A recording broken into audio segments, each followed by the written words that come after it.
क्या आप जब भी पकोड़े बनाते हैं, स्टार्टिंग में जब आप उनको फ्राई करते हैं, निकालते हैं, बड़े क्रंची क्रिस्पी होते हैं, लेकिन जब पड़े रहते हैं 1-2 घंटे के बाद वो नरम पड़ जाते हैं, ढीले-ढाले से हो जाते हैं, तो ऐसा क्यों होता है? तो आपको इस वीडियो में हम बताएँगे कि ऐसा क्यों है और किस तरह से आपके जो पकोड़े हैं वो क्रंची और क्रिस्पी रह सकते हैं। तो वीडियो को स्किप मत कीजिएगा, एंड तक देखिएगा, और अगर आप चैनल पे नए हैं तो सब्सक्राइब करना मत भूलिएगा। बिस्मिल्लाहिर्रहमानिर्रहीम, अस्सलाम वालेकुम, वेलकम टू निकी कुड़ी किचन। जी आया नु, खुशामदीद। उम्मीद है नाज़रीन आप सब खैरियत से होंगे, खुश रहें, आबाद रहें, हंसते रहो ते बसते रहो और जी देखते रहें निकी कुड़ी किचन। आज रमजान स्पेशल रेसिपी, माशाल्लाह से आज 14वां रोजा है, रमजान ऐसे गुजर रहा है पता ही नहीं चल रहा। और जी आज स्पेशल रेसिपी लेके हैं हम पकोड़ों की। पकोड़े खस्ता और क्रंची बनाने हैं हमने, तो जो लॉन्ग टाइम तक खस्ता ही रहे। तो हमने सबसे पहले आलू ले लेने हैं, उनको अच्छी तरह से धो लेना है, वॉश कर लेना है। फिर आपने उनको इस शेप में काटना है, जैसे कि आप चिप्स बना रहे होते हैं, फ्रेंच फ्राइज बनाते हैं, बारीक इस तरह से आपने काट लेने हैं, तो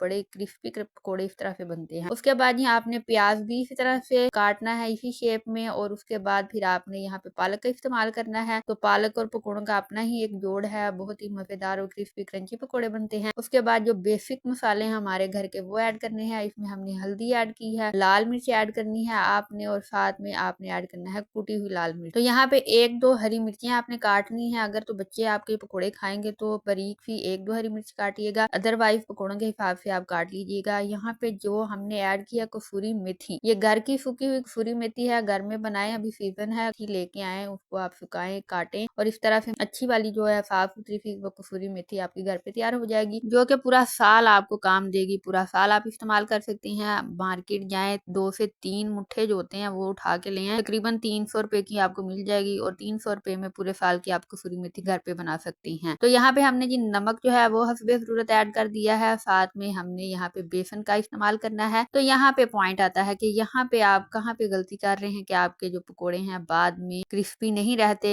ढीले ढाले हो जाते हैं, नरम पड़ जाते हैं। तो यहाँ पे आप बेसन का ज्यादा इस्तेमाल कर देते हैं, या फिर जी आप अलग से बैटर बना लेते हैं बेसन का, फिर उसमें आप मवाद जो है वो इस्तेमाल करते हैं। तो ऐसा हरगिज नहीं करना। इस तरह से आपके जो पकोड़े हैं वो क्रंची और क्रिस्पी नहीं बनेंगे। आपने ऐसे ही करना है जैसे सेम मैंने बताया है, और पकोड़ों में बेसन इतना ही रखना है जितना कि आपके आलू प्याज वगैरह जो हैं वो कंबाइंड हो सके। तो अगर आप ज्यादा क्रिस्पी और क्रंची चाहते हैं तो आप इसमें 1 मुट्ठी मैदा भी ऐड कर सकते हैं, उससे भी पकोड़े जो हैं लॉन्ग लास्ट क्रंची क्रिस्पी ही रहते हैं, चाहे ठंडे हो जाएं, चाहे 1 दिन रखें या 2 दिन रखें। तो यहाँ पे जैसे ही ऑयल हमारा गर्म हुआ, हमने पकोड़े जो हैं वो ऐड कर दिए हैं। बिल्कुल कमर्शियल स्टाइल में हमारे पकोड़े जो हैं वो बनेंगे। जब मैं पकोड़े डालती हूँ तो मुझसे छोटे पकोड़े नहीं निकलते, बड़े बड़े से निकलते हैं, क्योंकि मैंने चम्मच भर भर के मसाला जो है वो ऐड किया है। तो यहाँ पे आपको बेसन बहुत कम मिकदार में नजर आ रहा है, तभी तो ये मजे के करारे और खस्ता पकोड़े बनेंगे जी जनाब। तो आपको बिल्कुल ये दुकान वाले बाजार वाले क्रिस्पी से पकोड़े जो है वो लग रहे हैं, बल्कि मार्केट से कई गुना बेहतर है, क्योंकि ये घर पे बनाए गए हैं। तो आपने आज ही इस रेसिपी को ट्राई करना है, आज ही अपनी अफ्तार पार्टी को 4 चांद लगाने हैं इन खस्ता क्रंची पकोड़ों के साथ। और अगर आप चैनल पे फर्स्ट टाइम आए हैं, अभी तक चैनल को सब्सक्राइब नहीं किया, तो प्लीज चैनल को सब्सक्राइब कर दीजिएगा, बेल आइकन को प्रेस करना मत भूलिएगा। और अगर आपको ये खस्ता क्रंची पकोड़े पसंद आए हैं तो वीडियो को लाइक कर दीजिएगा, अपने दोस्तों वीडियो यारों से जरूर शेयर कीजिएगा। और जी फ्राई करने की एक ही टिप है जो कि मैं हर वीडियो में आपको बार बार देती हूँ, वो ये है कि जब भी आपने पकोड़े बनाने हैं, समोसे बनाने हैं, रोल बनाने हैं, जो भी चीज आपने फ्राई करनी है इस टाइप की, तो आपने अपना फ्लेम क्या रखना है, मीडियम रखना है। हाँ जी, लो टू मीडियम फ्लेम रखना है, और उसी के अंदर इनको पकाना है, नहीं तो ये अंदर से कच्चे रह जाएंगे। तो यहाँ पे हमारे जी खस्ता क्रंची पकोड़े तैयार हो चुके हैं, और आप साथ में इसके एंजॉय कर सकते हैं रायता या केचप वगैरह। तो हमने यहाँ पे बनाया है मजेदार सा दही और पुदीने की चटनी के साथ